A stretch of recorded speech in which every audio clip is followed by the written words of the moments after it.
বৃশ্চিক ৰাশিত জেঠ মাহৰ সম্পূৰ্ণ ৰাশিফল 2026। এই জেঠ মাহত বৃশ্চিক ৰাশিৰ জীৱনত এনে এটা টাৰ্ণিং পইণ্ট আহিব য'ত ভাগ্য নিজেই আপোনাৰ পক্ষত থিয় দিব। কিন্তু সাৱধান, এটা ভুল সিদ্ধান্তই সকলো সলনি কৰি দিব পাৰে। টকা পইচা, প্ৰেম, কৰ্মজীৱন আৰু ভাগ্য, এই চাৰিটা ক্ষেত্ৰত এই মাহত আপোনাৰ জীৱনত কি ঘটিব, কোনটো সুযোগ আপোনাৰ হাতৰ পৰা ওলাই যাব পাৰে আৰু কোনটো সুযোগে আপোনাক শীৰ্ষলৈ লৈ যাব।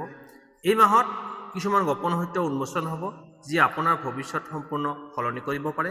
শেষলৈকে চাই থাকক, কাৰণ আপোনালোকৰ বাবে এটা বিশেষ সংকেত লুকাই আছে। প্ৰথমতে আহিছোঁ ধন সম্পত্তি। এই জেঠ মাহত বৃশ্চিক ৰাশিৰ টকা পইচাৰ ক্ষেত্ৰত মধ্যমীয়া কিন্তু শক্তিশালী শক্তি চলি আছে। এইফালে নতুন ইনকামৰ দুৱাৰ খুলিব, আনফালে খৰচ নিয়ন্ত্ৰণ নকৰিলে প্ৰেছাৰ বৃদ্ধি পাব পাৰে। টকা পইচাৰ আগমনৰ সম্ভাৱনা। এই মাহত হঠাৎ ধন লাভৰ যোগ আছে। পুৰণি ধন ঘূৰাই অহা, বকেয়া পোৱা বা কোনো সৰু ইনভেষ্টৰ পৰা লাভ হোৱাৰ সম্ভাৱনা দেখা যায়। বিশেষকৈ ব্যৱসায়ীসকলৰ বাবে নতুন অৰ্ডাৰ বা ক্লায়েণ্ট আহিব পাৰে। খৰচৰ সাৱধানতা। এই সময়ত অপ্ৰয়োজনীয় খৰচ বৃদ্ধি পাব পাৰে। ফেশ্বন, বিলাসিতা বা হঠাৎ সিদ্ধান্ত লৈ কিনাকাটা কৰিলে পকেট খালী হ'ব পাৰে। সেয়েহে প্ৰতিটো খৰচ চিন্তা কৰি কৰিব লাগে। ইনভেষ্টৰ যোগ। দীৰ্ঘম্যাদী ইনভেষ্টৰৰ বাবে এই মাহটো মধ্যম ধৰণৰ ভাল, কিন্তু সম্পূৰ্ণ শ্বেয়াৰ বা খৰধৰ কৰি কোনো স্কিমত টকা লগা এৰাই চলা উচিত। আৰ্থিক পৰামৰ্শ। ইনকামৰ এটা অংশ সঞ্চয় কৰক। ঋণ লোৱা বাদ দিয়া দুয়োটা এৰাই চলক। বাজেট বনাই চলিলে মাহটো সহজ হ'ব। মূল ফলাফল। জেঠ মাহত টকা পইচাৰ দিশত সুযোগ আছে আৰু চেলেঞ্জো আছে। যিসকলে ধৈৰ্য আৰু নিয়ম মানি চলে তেওঁলোকৰ বাবে এই মাহটো আৰ্থিকভাৱে উন্নতিৰ আৰম্ভণি হ'ব পাৰে। এতিয়া লৈ আহিছোঁ প্ৰেম আৰু দাম্পত্য জীৱন। এই জেঠ মাহত বৃশ্চিক ৰাশিৰ প্ৰেম জীৱনত গভীৰ অনুভূতি, ভুল বুজাবুজি আৰু নতুন আৰম্ভণিৰ এক মধ্যমীয়া পৰিস্থিতি দেখা যাব। যিসকল ইতিমধ্যে সম্পৰ্কত আছে তেওঁলোকৰ বাবে এই সময়টো এটা টেষ্টিং ফেজ হ'ব পাৰে। প্ৰেম জীৱনৰ আৰম্ভণি শক্তি। এই মাহত আপোনাৰ আকৰ্ষণ শক্তি বৃদ্ধি পাব।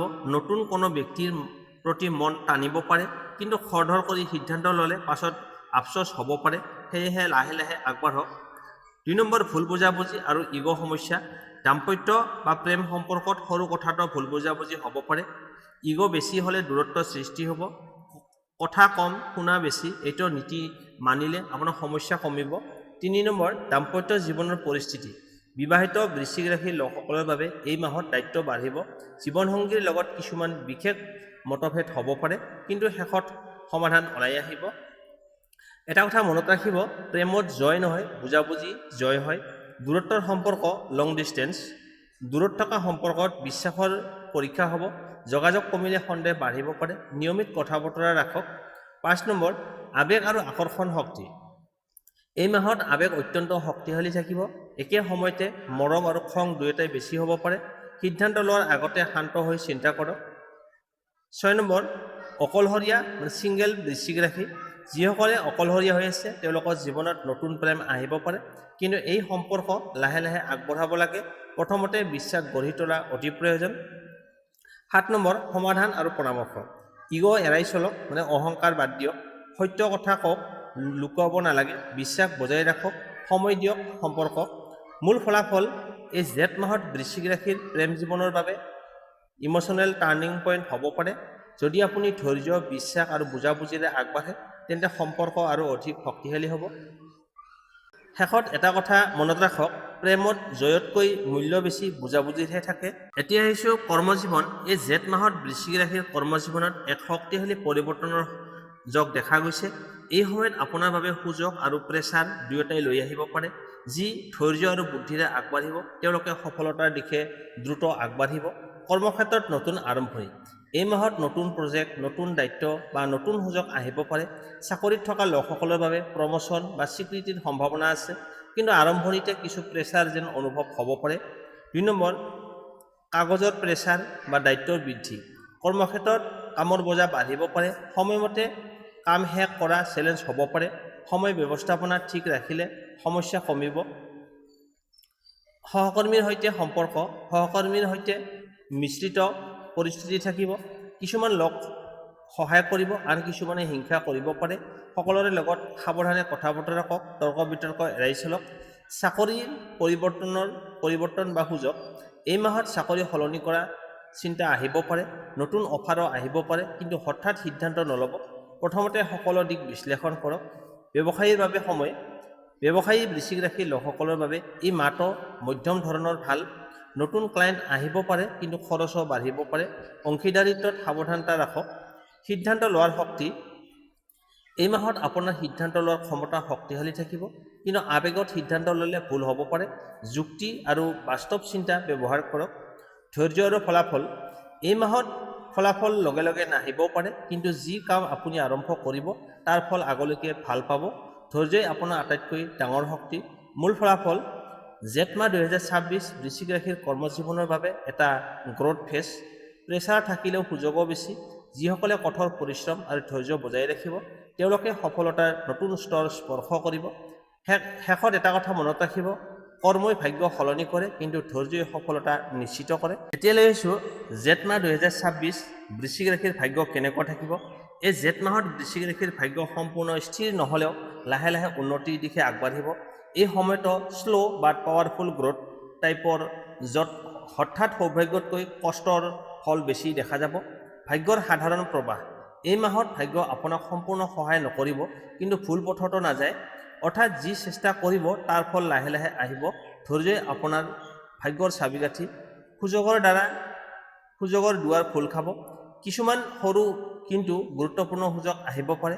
সঠিক সময়ত ধৰা নপৰিলে সেই সুযোগ হাতৰ পৰা ওলাই যাব পাৰে। সতৰ্ক আৰু সচেতন থাকক। ভাগ্য আৰু সিদ্ধান্তৰ সংযোগ। এই মাহত ভাগ্যতকৈ আপোনাৰ সিদ্ধান্ত বেছি শক্তিশালী হ'ব। ভুল সিদ্ধান্তত ভাগ্যক দুৰ্বল কৰিব পাৰে, আৰু সঠিক সিদ্ধান্তই ভাগ্যক শক্তিশালী কৰিব। সেয়েহে চিন্তা কৰি আগবাঢ়িব। আধ্যাত্মিক আৰু অন্তৰ্জ্ঞান শক্তি। বৃশ্চিক ৰাশিৰ অন্তৰ্জ্ঞান ইনটিউশ্যন এই সময়ত শক্তিশালী হ'ব। কিছুমান কথা আগতে অনুভৱ হ'ব পাৰে। নিজৰ ভিতৰৰ কণ্ঠ শুনা খুব প্ৰয়োজন। সৌভাগ্যৰ সহায় কোন ক্ষেত্ৰত? শিক্ষা আৰু নতুন শিকনত ধীৰ উন্নতি। চাকৰিত ধৈৰ্য ৰাখিলে উন্নতি। সৰু সৰু সুযোগ লাভৰ সম্ভাৱনা। হঠাৎ লাভ কম, কিন্তু স্থায়ী উন্নতিৰ যোগ বেছি। ভাগ্যৰ বাধা। এই মাহত এলেহুৱা আৰু খৰধৰ কৰাটো ভাগ্যৰ আটাইতকৈ ডাঙৰ শত্ৰু। ভুল সময়ত লোৱা সিদ্ধান্তই সুযোগ নষ্ট কৰিব পাৰে। সেয়েহে ধৈৰ্য আৰু শৃংখলা বজাই ৰাখক। শেষ ফলাফল। জেঠ মাহ 2026 বৃশ্চিক ৰাশিৰ বাবে ভাগ্যৰ দিশত ষ্টেডি গ্ৰ'থ ফেজ। হঠাৎ ভাগ্য নহয়, কিন্তু যিসকলে নিয়মিত চেষ্টা কৰি থাকে তেওঁলোকৰ বাবে এই মাহটো আগন্তুক সফলতাৰ ভিত্তি স্থাপন কৰিব। শেষ কথা, ভাগ্য তেওঁলোকক সহায় কৰে যিয়ে নিজৰ পথ সৃষ্টি কৰে। এতিয়া লৈ আহিছোঁ এই জেঠ মাহটোত বৃশ্চিক ৰাশিৰ বাবে কি কোনটো শুভ তাৰিখ, শুভ সংখ্যা আৰু ৰং কি হ'ব। এই মাহত বৃশ্চিক ৰাশিৰ বাবে কিছুদিন আৰু উপাদান বিশেষভাৱে ভাগ্য সহায়ক হ'ব। শুভ তাৰিখসমূহ। এই দিনবোৰত আৰম্ভণিত সিদ্ধান্ত বা গুৰুত্বপূৰ্ণ কাম কৰিলে ভাল ফল পোৱা যাব। 15-16 মে', 21 মে', 28 মে', 4 জুন, 9 জুন। এই দিনবোৰত নতুন কাম আৰম্ভ কৰিলে সফলতাৰ সম্ভাৱনা বেছি আছে। শুভ সংখ্যা 3, 7 আৰু 9। এই সংখ্যাবোৰ ব্যৱহাৰ কৰিলে লটাৰী, সিদ্ধান্ত, সময় বাছনি ভাগ্য সহায় কৰিব পাৰে। শুভ ৰং খয়েৰী, ডাঠ নীলা, ক'লা। এই ৰঙৰ পিন্ধিলে আত্মবিশ্বাস আৰু শক্তি বৃদ্ধি পাব। এতিয়া হৈছে প্ৰতিকাৰ। এই মাহত ভাগ্য শক্তিশালী কৰিবলৈ প্ৰতিদিনে ওম নমঃ শিৱায় এই মন্ত্ৰটো 21 বাৰ জপ কৰক। সোমবাৰে শিৱ মন্দিৰত পানী বা গংগাজল অৰ্পণ কৰক। ক'লা তিল বা সৰিয়হৰ তেল দান কৰক। খং আৰু ৰাগ নিয়ন্ত্ৰণ কৰিবলৈ চেষ্টা কৰক। মুঠ সংকেত, এই মাহত ভাগ্য আপোনাৰ লগত আছে, কিন্তু সঠিক সময়, সঠিক সিদ্ধান্ত আৰু ধৈৰ্যই ইয়াক শক্তিশালী কৰিব। সঠিক দিশ প্লাছ সঠিক সিদ্ধান্ত সমান সফলতাৰ চাবিকাঠি। সংক্ষেপে, এই জেঠ মাহ আপোনাৰ বাবে সহজ নহ'ব, কিন্তু অসম্ভৱো নহয়। ভাগ্য কেতিয়াবা আপোনাক পৰীক্ষা কৰিব, কেতিয়াবা সুযোগ দিব, কিন্তু শেষ সিদ্ধান্ত সদায় আপোনাৰ হাতত। যিসকলে ধৈৰ্য ৰাখি সঠিক সময়ত সঠিক পদক্ষেপ ল'ব, তেওঁলোকে এই মাহৰ খেল সলনি কৰিব। ধন আহিব, কিন্তু সঞ্চয় নকৰিলে ওলাই যাব। প্ৰেম শক্তিশালী হ'ব, কিন্তু বুজাবুজি নাথাকিলে দূৰত্ব বাঢ়িব। কৰ্মত সুযোগ থাকিব, কিন্তু প্ৰেছাৰো থাকিব। মনত ৰাখিব, ভাগ্য আপোনাক সহায় কৰে, কিন্তু সফলতা আপুনি নিজেই গঢ়ে। এই মাহৰ শেষত আপুনি য'ত থিয় দিব সেয়া আপোনাৰ সিদ্ধান্ত আৰু ধৈৰ্যৰ ফল হ'ব, ভাগ্যৰ নহয়। যদি আপুনি সঠিক পথত আগবাঢ়ে, এই জেঠ মাহতেই আপোনাৰ জীৱনৰ এটা টাৰ্ণিং পইণ্ট হ'ব পাৰে।